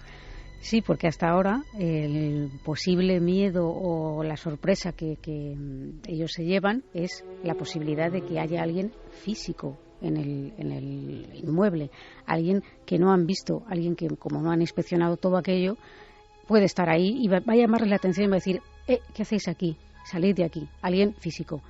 Claro, todo se descuadra cuando, continuando con la historia, les ocurren más cosas y eso les aterra. Después de oír este portazo, la otra persona que venía conmigo, no la fotógrafa, sino la otra persona que venía conmigo, me hizo fijarme si había visto una sombra por debajo del zócalo de la puerta, pero yo no vi nada. Yo lo mío fue el oír el picaporte cómo se abría y cómo se cerraba. Y en ese mismo momento yo miré sobre el anfiteatro, donde se encontraba una puerta con unos cristales opacos, pero donde se ve, prácticamente son translúcidos, y se ve lo que hay al otro lado. Y yo pude ver cómo la puerta se abría, se cerraba, se abría y se cerraba. Así en 2 veces seguidas y muy rápidas, con portazos muy fuertes. Subimos a esa segunda planta, había un aula de música, porque había fotos de Beethoven, de Wagner, de Bach. Había una máquina de escribir, hicimos fotos en esa aula. Y bueno, pues digamos que indagamos sobre toda esa planta para ver qué es lo que realmente había allí. El viejo aula de música, los retratos de los viejos compositores, y él, a través del cristal esmerilado, ha visto perfectamente cómo la puerta se abría y se cerraba sola, cómo alguien la accionaba sin que hubiera ni siquiera una sombra. Y esto no es habitual tampoco, ¿eh? Una puerta que se abre y se abre y se cierra con picaporte accionado 2 veces delante de un testigo, viéndolo el testigo. Lo que es increíble es que suban, ¿no? Sí, pero bueno, como eran 3 y realmente es que ellos seguían precisamente intentando buscar una explicación racional a eso, porque es que si no se mueren de miedo, así de claro. Querían buscar la raíz de eso para explicarlo. En todo momento personas racionales totalmente. Pensando que al subir a esa planta arriba, pues es que habría alguien. Claro, cuando ven que no hay nadie allí, pero que tampoco hay posibilidad de que lo haya habido, porque no hay una posible salida alternativa a ese módulo, es cuando de verdad les entra el miedo, ¿no? Porque se encuentran con algo que ellos no buscaban. ¿Y qué hacen en mitad de un lugar tan grande, abandonado, sin nadie? Los fenómenos... Hay uno que también es un poco inquietante, y fijaos, si es sencillo, ¿no? Pero por debajo de la puerta, la fotógrafa avisa de que ha visto una sombra caminando por el otro lado, por el zócalo de la puerta. Algo tan sencillo, pero tan evocador también, sí. ¿no? Lo que pasa es que puntualizo que no era la fotógrafa, fue la otra testigo, que la que tiene tanto miedo que no quiere ni hablar, ¿no? Pero tiene tanto miedo que no quiere ni hablar. Sí, de hecho yo he hablado con estos dos, con la fotógrafa y con Manuel, pero con ella no he podido realmente hablar. Y bueno, pues después de esto, ya cuando comprueban que no hay nadie, entran casi en pánico, me imagino. Sí, lo que pasa es que, claro, Manuel la verdad es que lo está contando muy bien. Nos está haciendo un retrato muy bueno de cómo es este colegio. Aún no habiendo estado allí, quienes no hayan estado, pues yo creo que se pueden imaginar perfectamente la situación. Y yo creo que cuando habló conmigo conservaba bastante la calma, ¿no? Habían pasado ya unos días, o sí me dijo que él no volvía ahí. O sea que él nos cuenta un poco el desenlace de esta historia, que no es del todo el desenlace, porque luego vamos a ver qué más cosas han pasado. Nos dimos cuenta que en una de las pizarras de una de las aulas vimos la cara clara y nítida de una niña. Y bueno, esto nos sorprendió muchísimo. Entonces ya pues empezamos a concatenar pues los sucesos que habían ocurrido con lo que realmente había pasado, ya que cuando se hizo la foto de la pizarra, justamente acto seguido fueron los 2 portazos en el anfiteatro superior, y eso fue lo que nos sobresaltó. La explicación fotográfica no la pudo dar, ya que era algo completamente inusual. Una pizarra que está completamente limpia, como si fuese nueva, o sea, no había pintado nada encima, o sea, la pizarra estaba completamente limpia. Digamos, se hizo la foto y en esa foto apareció esa cara, que ocupaba la parte izquierda de la pizarra prácticamente entera.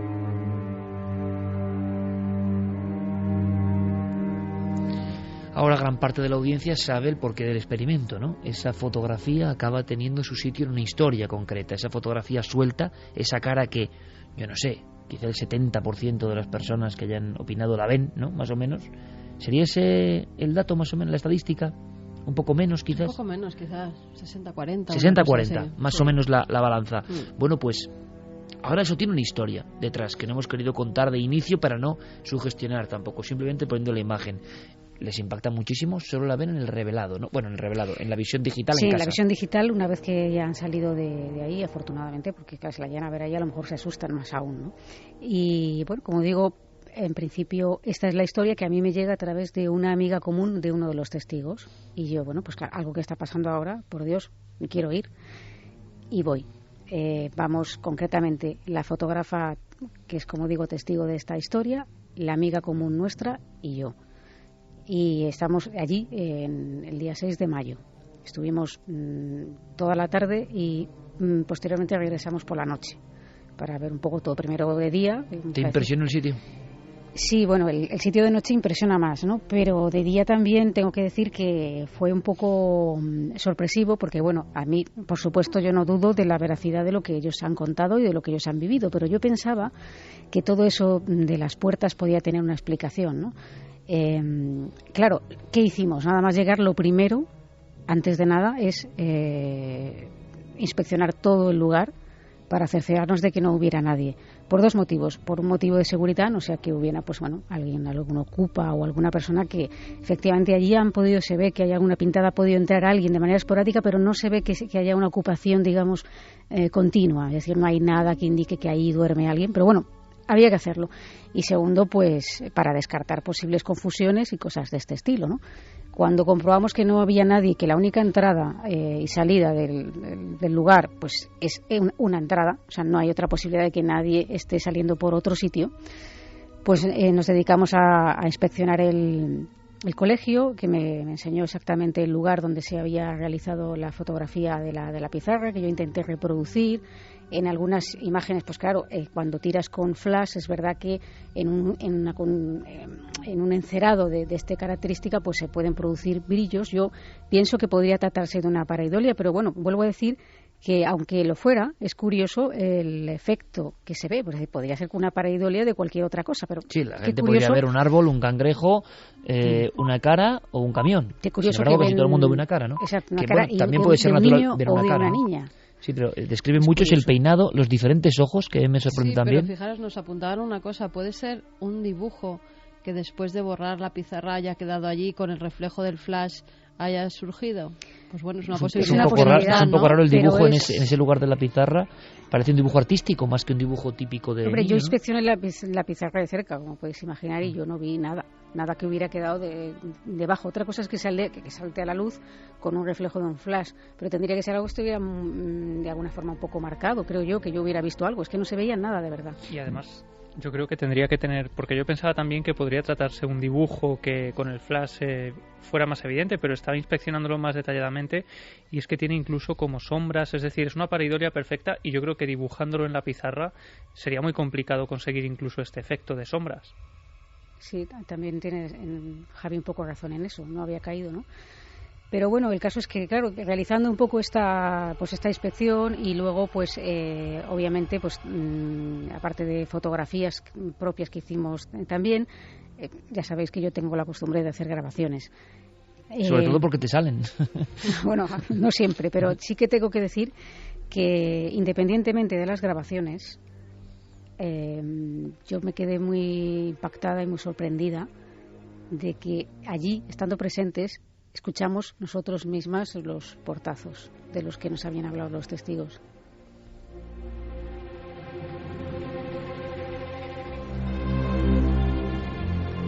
Después de haber comprobado que todo estaba en orden, que no podía entrar nadie, comprobáis que hay esos portazos fuertes. Fuertísimos, muy fuertísimos. Estamos hablando de un día de gran calor, de esos que ha habido en Madrid últimamente, que ¿Sin no aire? había, sin aire, por supuesto. Las puertas estaban tal cual nosotros entramos, es decir, pues si hubiera habido un portazo físico, vamos a decirlo así, alguna puerta tendría que estar de manera distinta. Y estaba todo igual, y además fueron varios portazos muy fuertes, Iker. ¿Podría haber sido algún otro tipo de sonido próximo al colegio? Eran dentro del colegio, porque incluso uno de los portazos lo escuchamos estando fuera del inmueble. Y una pregunta que ahora mismo gran parte de nuestra audiencia hará, ¿no? Y que no es habitual, pero ahí sientes, por mucha veteranía que tú tengas en estas lides, Clara, cómo se comporta el investigador cuando casi por sorpresa está en el sitio y empieza a ocurrir lo mismo que le ha pasado a los testigos. O sea, que no está en el guión tampoco. ¿Cómo se siente una? Pues, ¿Puede el ansia del investigador o realmente uno se inquiere también? Te inquietas porque no es frecuente que pase esto. Es decir, yo puedo hablar muy contadas ocasiones de casos en los que he acudido. Fíjate que hemos estado desgranando un montón de lugares y con algunos con una fama realmente siniestra, ¿no? Y el hecho de haber estado allí no significa que yo haya presenciado. Yo me he limitado a transcribir esas conversaciones, a pues un poco dar el fruto de esas investigaciones, pero no a ser partícipe de los fenómenos. Y en este caso sí fue así. Entonces, bueno, pues la inquietud es un poco, sí, hay cierta inquietud. Imagínate cómo estarían, en concreto, la testigo que ya había pasado por eso encima, que nos acompañó amablemente. ¿Qué decía ella? Bueno, ya sé que ya está otra vez esto. Ir. ¿Ya está esto otra vez aquí? Sí, decía, ¿veis? ¿Lo veis? Y decía, yo no quiero entrar. Claro, pero es que hay otra, el afán de investigador, ¿no? Que dices, claro, ¿cómo no voy a entrar? Y además tenemos unas grabadoras ahí. Hay que entrar. Aunque sea para recogerlo, hay que entrar. Y desde luego que entramos, es decir, y estuvimos, no solo entramos, ya tengo que incluso regresamos por la noche. Porque pensamos que había, no sé, nos parecía que era una oportunidad y que había que estar en los sitios, si tenías esa ocasión, estar tanto de día como de noche. ¿No detectáis ninguna aparición, ninguna sombra como los testigos anteriores? En algún momento nos pareció escuchar algo parecido, yo no en concreto, pero sí mis acompañantes, algo parecido a unos pasos.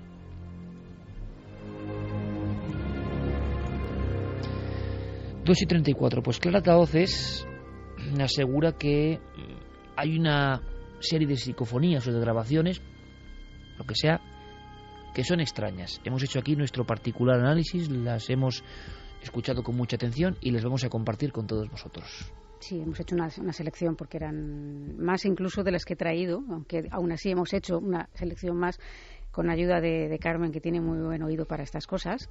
A ver si lo tiene también el público, nuestra audiencia, porque siempre tenemos el mismo dilema y lo sabéis, ¿no? Y más con las personas que mañana en todo el mundo, y os lo agradecemos un montón, os descargáis el programa, ¿no?, de las diferentes plataformas, lugares, y claro, la compresión del sonido hace que esto sea mucho más difícil. Y lo repito, porque estoy dando tiempo para que quien tenga cascos se los ponga. Es uno de esos momentos que ya sabéis que es, bueno, también parte de la historia de este programa, ¿no? Porque nosotros los tenemos, cascos, todos, y la calidad del sonido, podéis pensar que somos muy exagerados, pero a veces es porque vosotros quizás estéis escuchando la radio de una forma y nosotros estamos con unos buenos cascos en un ambiente de absoluto aislamiento. No es que queramos meter miedo en el cuerpo, sino que estamos recibiendo el impacto sonoro con una gran claridad. Si podéis acceder a la radio directamente, a la radio antigua, con unos cascos, pues fabuloso. Vamos allá, Clara. Si te parece, Iker, para que luego no nos digan que si condicionamos y tal, vamos a intentar que no decir lo que escuchamos, o si lo que te parece ponemos la grabación o qué prefieres. Yo en algunas sí al principio lo diría, quizá en alguna de las que vengan después, para que el público se vaya entrenando, porque si no, yo creo que es imposible, ¿no? Yo creo que es muy difícil, muy complicado. La primera psicofonía, la primera palabra se escucha bastante clara. ¿Sí? Sí. La primera psicofonía que habéis elegido. Sí. Bueno, pues si queréis la ponemos, ¿vale? Venga, sin decir nada. Sin decir nada. Vamos con el experimento y nos escribís de inmediato. Y nosotros seguimos poniendo otras voces y a ver qué habéis escuchado en la primera. ¿Os parece que el impacto visual del inicio del experimento sea también ahora doble, no? Estará Guillermo León volviéndose loco diciéndome, no me metas en más líos, Iker, no me metas en más líos a la Sana, Central de la Sana, Valencina de la Concepción, porque son demasiadas cosas. Pero sería muy bonito que alguien acertase. Me parece dificilísimo, ¿eh? A mí me parece muy difícil. Pero lo lanzamos y luego algunas sí les decimos y otras no, si queréis. Vale. Vamos con esa primera grabación, que es... En una de las aulas, en la planta superior.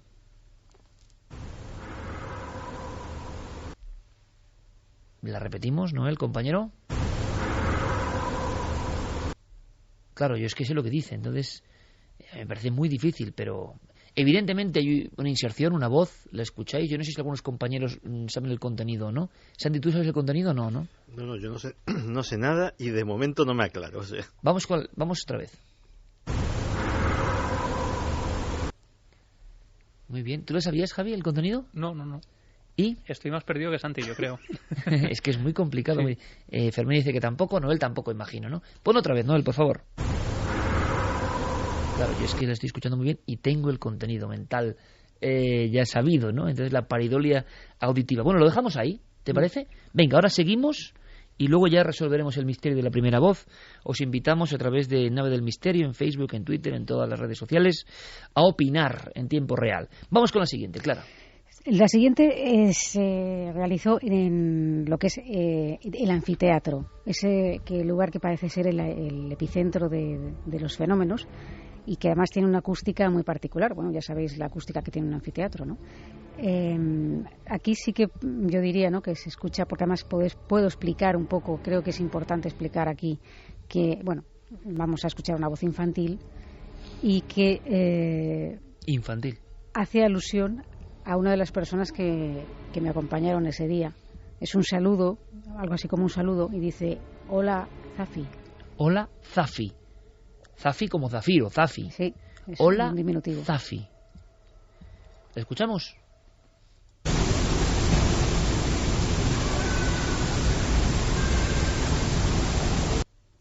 Yo escucho el hola del principio, el Zafi luego no lo escucho bien. Yo escucho hola, mami. Hola, mami. ¿Escucháis el hola? Sí, el hola muy claro y una voz de niña, además. La voz es terrible. Yo no sé si ese aquí Noel nos está poniendo, claro, Noel, calidad máxima siempre, con Fermín Agustí, y yo lo estoy escuchando ahora como un cañón, porque en el pequeño estudio, el búnker, mi búnker particular, no solo tiene Diego Marañón su búnker, y Clara siempre me dice, ¿qué? Te vas al búnker, ¿no? Yo me voy en un estudio, y ahí es verdad que para escuchar psicofonías no es muy bueno, y no me gusta a mí estar con los cascos. Son costumbres, no manías. Entonces ahora me encuentro con la sorpresa de que escucho mucho mejor lo que antes había escuchado bastante defectuosamente, y el hola yo lo escucho fantástico, y además es la típica voz infantil, y es que parece que está ahí, que tampoco es un eco muy lejano. No sé, no acabo de entender yo este fenómeno. Otra vez. Vamos allá.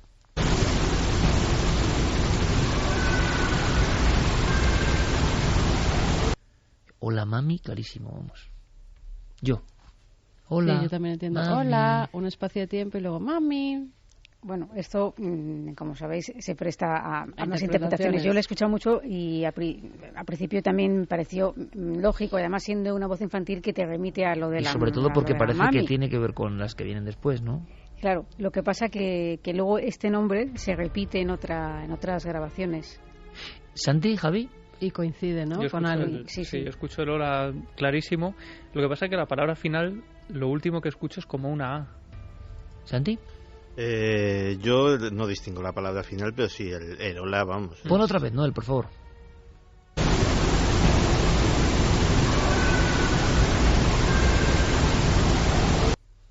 Fermín, ¿has oído el hola? Menos mal que porque Fermín... Sí, Fermín da el ok, es como la garantía, el sello de denominación de origen. Una anécdota en ese sentido, porque Fermín, cuando le mando siempre que le mando alguna grabación de este estilo, él me contesta con la palabra, en vez de psicofonías pone ruidos. Sí, claro. Es que nunca oye nada. Pero ahora sí, luego cuando estamos en vivo, sí. Ruidos. Y así descomprimimos un poco, porque a algunas personas estamos dando la noche y de verdad que no es nuestra misión, no dar la noche. ¿Qué os parece? Porque esta es una noche de experimentos. Visual, esa pizarra, una pizarra normal y corriente. Ahora yo no sé si hay pizarras ya, sigue habiendo pizarras, ¿no? Pero muchas son ya... Son digitales, digitales, tal. Pero bueno, la pizarra, ¿no? Claro, la pizarra de toda la vida. Y ahí aparece una cara. Bueno, pues hemos jugado con la percepción. Seguramente sea un reflejo. ¿Estos seguramente sean casualidades? Pues sí. Lo que pasa es que estas voces que se oyen se parecen mucho a otras voces que hemos escuchado varias veces. Es lo curioso, el tono, el timbre, la forma y sobre todo, como decíamos antes, y lo decía Santi, cómo nos impactan también a nosotros, como si nos hablaran algo muy profundo de nosotros. ¿Qué os parece si hacemos el doble experimento? Chicos, chicas, de la siguiente no decir qué es. Bien. Y que alguien, al mismo tiempo de la primera psicofonía y la segunda, hola Zafi o hola Mami, que bueno, pues participen con nosotros y nos digan que escuchan en la siguiente. ¿Vamos allá? Psicofonía a ciegas, ¿vamos allá? Allá vamos. Venga.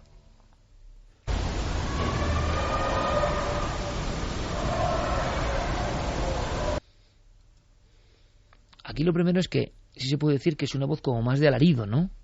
Son como unos alaridos prácticamente. Y es que son tan evidentes.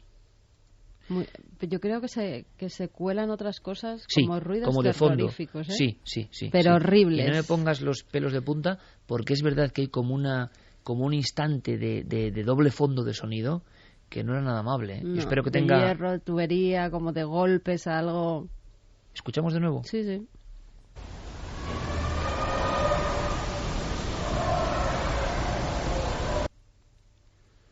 Nos suena esa voz, por cierto, ¿eh? Incluso una voz masculina que se cuela en un como determinado momento. Bueno, esta si queréis la vamos a resolver porque es que es muy complicada. Ahora me he dado cuenta yo al lanzarla que quizá esta sea la más abstracta o la más rara, pero hay algo. Hagamos el experimento, seguimos dejando la primera que hemos puesto en el secreto y esta vamos a resolverla ahora, Clara. Pues esta, bueno, es un alarido, claro. Yo creo que es muy claro el alarido y luego seguido en lo que yo escucho, un mamá muy prolongado. Muy prolongado. Mamá. Escuchamos.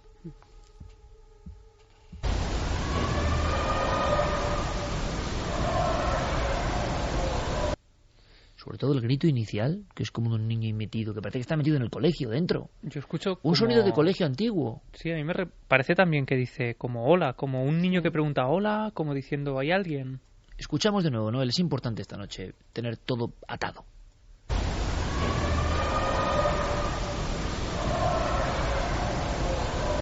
Pues a mí ahora mismo he escuchado un hola, en vez de un grito, hola, como alguien. Echémosle emotividad, repito, puede que no sea lo cierto, puede que yo sea el primer equivocado, pero ahora escuchándolo entre todos y en ese embrujo común, en esa especie de ensalmo en el que nos metemos todos, que es la mente humana también en la percepción, Javi aporta una cosa y de repente eso se transforma. ¿Qué está ocurriendo ahí? Pues parece que es un niño que se abre paso, es como si un niño, repito, en mi imaginación, nos dijese hola, como una bienvenida a ese otro lado. No lo sé, escuchamos. Ahora yo no escucho un grito que me parecía de dolor, sino que escucho un niño que dice hola y luego sí, una serie luego como mamá, de golpes y de fondo. Golpes, ruidos y hasta una voz masculina. A ver qué escuchéis vosotros.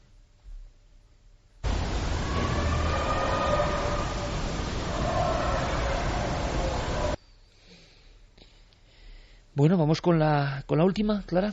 Sí, la última sigue siendo una voz infantil, en este caso un poco cantarina, que parece... Como todas, ¿no? Las que hemos escuchado, sí. Es un poco ahí una... Lo que pasa es que esta última, por ejemplo, la que hemos oído, era un poco más desgarrada en comparación con esta que parece más juguetona, ¿no? Algo así como, ¿dónde estás, mamá? ¿Dónde estás, mamá?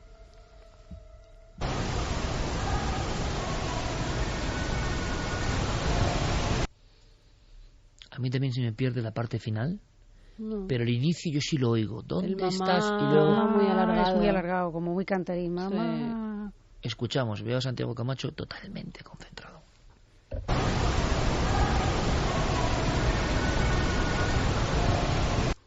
¿Dónde estás, mamá? Claro. Yo entiendo dónde descansas, mamá.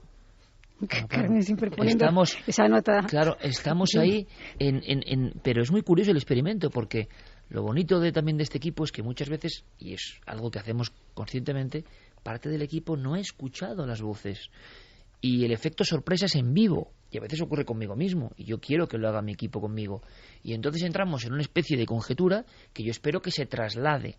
Nosotros no vamos de sabios, porque parece que hay mucha gente que ya el misterio lo ve como, no sé, el doctor que diagnostica y que sabe mucho y que es muy sabio. Nosotros no, nosotros nos seguimos emocionando, nos seguimos poniendo con la carne de gallina, nos seguimos entusiasmando con el misterio en vivo, y eso es muy hermoso. Y claro, ahora estamos así mirándonos unos a otros como diciendo, bueno, pues como vosotros. Escuchamos de nuevo. ¿Dónde estás, mamá? La idea común que más o menos tenemos.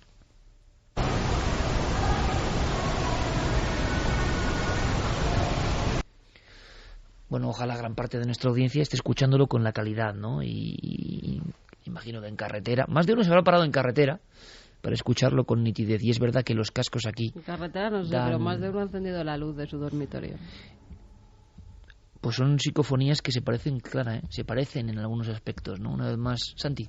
No es que se parezcan, es que tienen una cosa extraordinariamente notable, y es el timbre de las voces, todas coincidentes con niños, además niños pequeños. Le echaría 7 años, por ponerle una edad. Como mucho. Y la verdad es que... Eco. El eco... Ha habido una cosa en la que no nos acabábamos de aclarar, que a mí me ha inquietado. Cuando se oía, decíais, una voz masculina entremezclada, yo lo que oía eran incluso ladridos. Sí, yo también, sí, algo así. Sí. Pero no ladridos normales. No, bastante inquietantes, sí.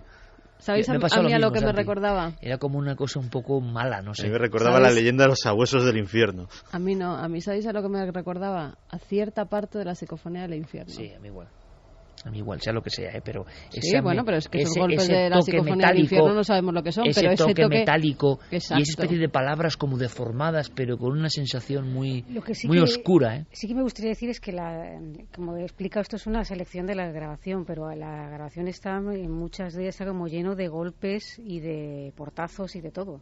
Podemos seguir analizándolo en la segunda parte porque es tremendo. Yo tampoco quiero dar la noche al público, pero ¿resolvemos la primera?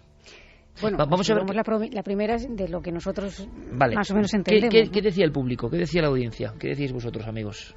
Pues no lo tenían muy claro, la verdad. Nos decían muchos un aullido, como una U. Ayuda, Paul. Paula usó como un grito fuerte, no sé qué dice, pero da mucho miedo en la primera psicofonía. Clarence dice la primera como una U, como de un azote. My Goodness, la primera psicofonía parece un gemido lastimero. O sea, nadie identifica palabra, ¿eh? Un hola de una niña muy claro. Bueno, pues es interesante también. Así como en la...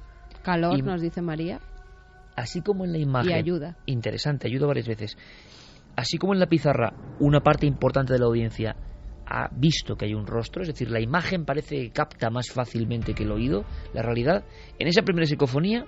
Siendo muy honestos, hay que decir que la inmensa mayoría de nuestra audiencia, que yo creo que es una audiencia bastante preparada en estas lides, no...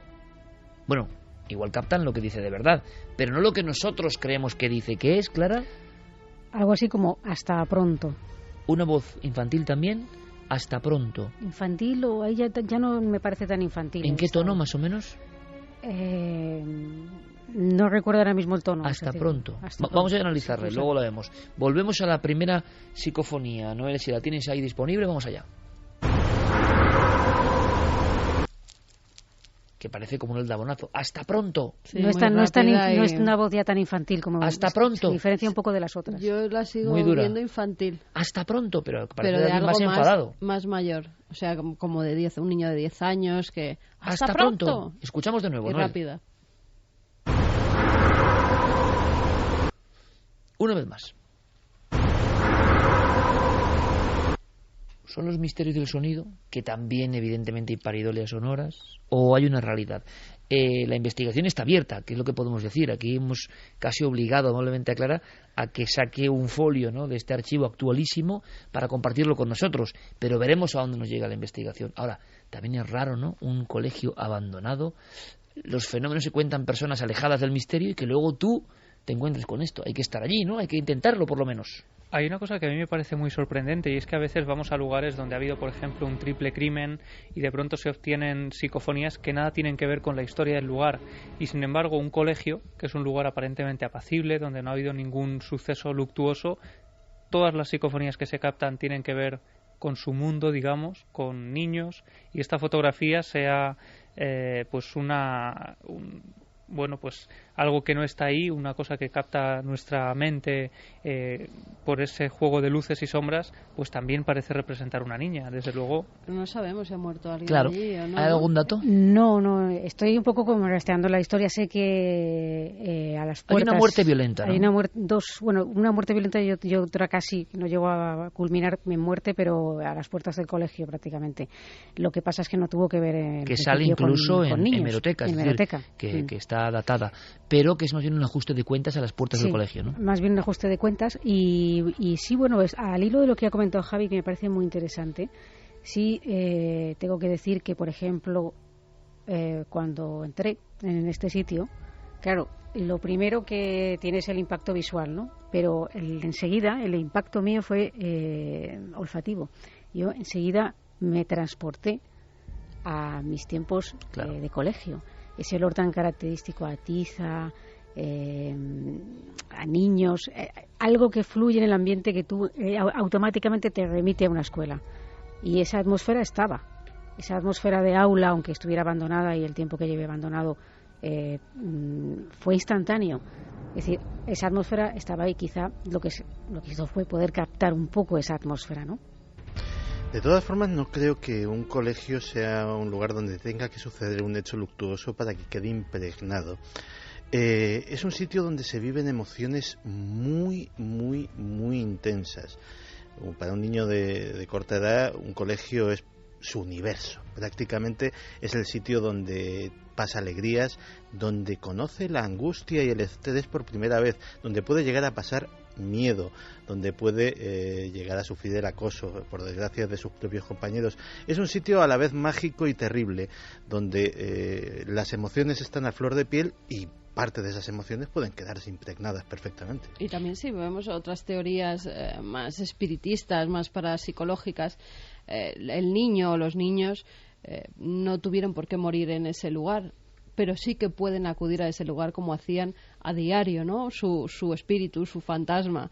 Es lo mismo, por ejemplo, que si mueren en un accidente y luego se oye a esos niños por las aulas. Sería otra de las teorías, que no en ese lugar físicamente tiene que ocurrir algo, pero quizá algún niño de esa escuela, que acudía a esa escuela, pudo morir en otras circunstancias y de repente que se capten sus voces aquí. Como otra de las posibilidades que siempre se dan en las teorías más extrañas y más parapsicológicas. ¿Ha habido algún caso de colegio? Recuerdo el de Turón, en su día, sí.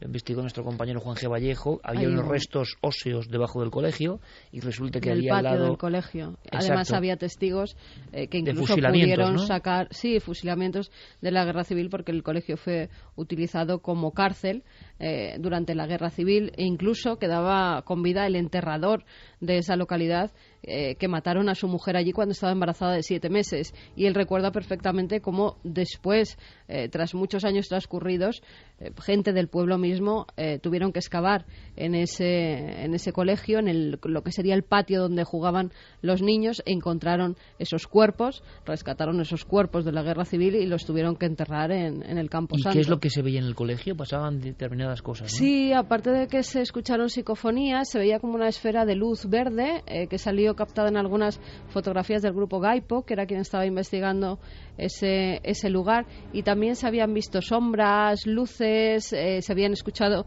voces de niño, incluso había testigos, si no recuerdo mal, que aseguraban que se habían escuchado como disparos, como esos recuerdos de la guerra civil, y muchos lamentos, muchísimos lamentos en la zona donde habían estado encarcelados, pues, allí hombres, mujeres y niños durante 1937, que es donde los tuvieron. Y recuerdo una imagen que pudo grabar nuestro compañero, si no recuerdo mal, que era como en los subterráneos, bajo el asfalto de la pista de fútbol sala. Resulta que había una especie de subterráneos que se estaban rehoradando para ver qué pasaba, y había trozos de hueso, y pudimos tener incluso algún trozo, algún fragmento óseo, que ahí quedaba la duda, ¿no? Si era resto animal, si eran restos de personas, que sí había habido en la parte superior, en fin. Pero tampoco hay mucha fenomenología en España con colegios. Así no hay grandes casos muy conocidos de colegios donde ocurran cosas, ¿no?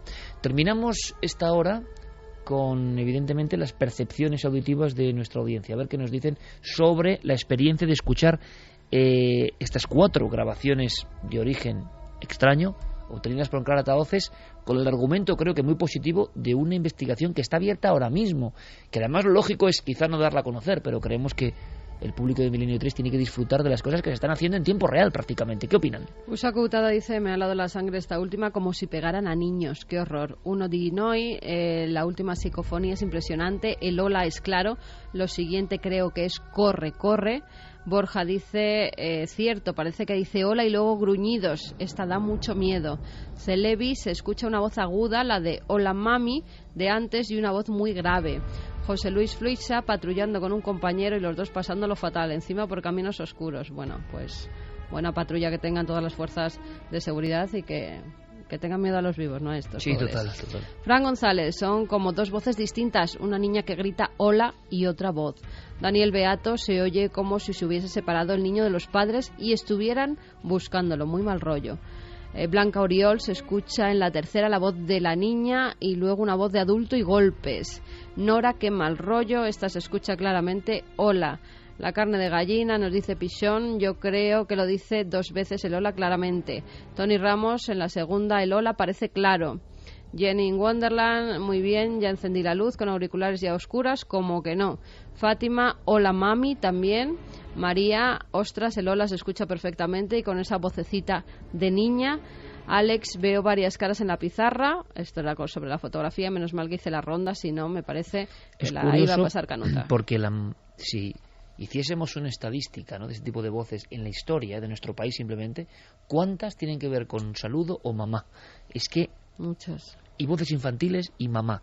O sea, es algo que por lo que sea, quizá porque es una conexión muy fuerte, muy auténtica, como decía Santi, que se queda impregnada porque es un lugar de emociones. Y en el fondo estamos aprendiendo semana a semana que las emociones y la capacidad de ir a lo que no es ordinario está como muy ligada, como si las emociones profundas a las que ya no llega todo el mundo, a las que nos han acostumbrado a no llegar, fuesen la llave última de entrada en estos mundos tan extraños, ¿no?